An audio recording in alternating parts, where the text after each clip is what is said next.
Voters heading to the polls today in 7 states, including Utah, where Mitt Romney is trying to reboot his political career. In an op-ed over the weekend, the one-time Republican presidential nominee says if he's elected to the Senate, he won't walk in lockstep with the president. CNN's Dana Bash spoke with Romney, and she joins us now live from Provo, Utah. Dana, good to see you this morning.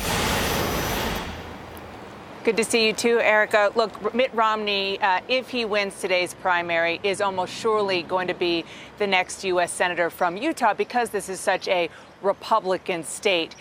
The question, though, is whether or not he is prepared to get to Washington in what he admits is Donald Trump's Republican Party. Watch what happens when a Utah voter hands Senate candidate Mitt Romney re-elect Trump buttons. Can I give you some of these? You can give them to me. I'm not going to put them on because I haven't decided who I'll support yet. Right. That is a little early. Take the Trump button. Don't put it on. A simple moment summing up Romney's complex approach to this campaign. Embrace Trump policies he agrees with, blast what he doesn't. These days, that's on immigration. The policy that led to the separation of children from their families at the border was heartbreaking, heart-wrenching, and simply wrong. In early 2016, Romney was the Never Trump poster boy. Donald Trump is a phony, a fraud. His promises are as worthless as a degree from Trump University. 8 months later, a different tone as President-elect Trump considered him for Secretary of State.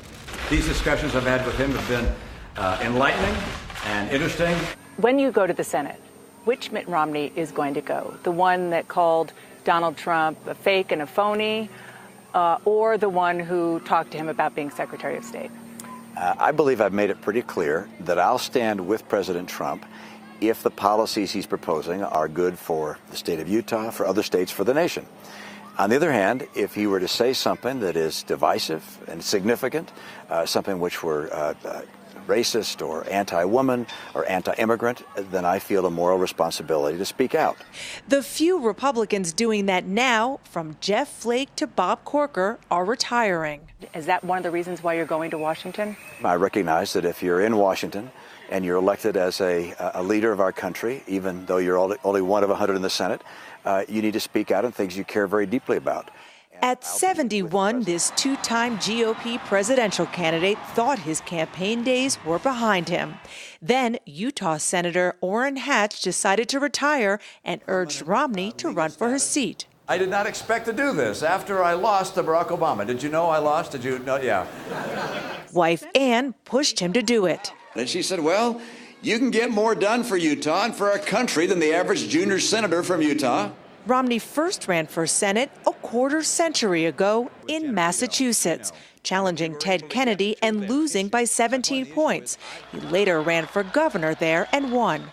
But key for Utah, stepping in to lead the 2002 Salt Lake Olympic Committee in the wake of a bribery scandal.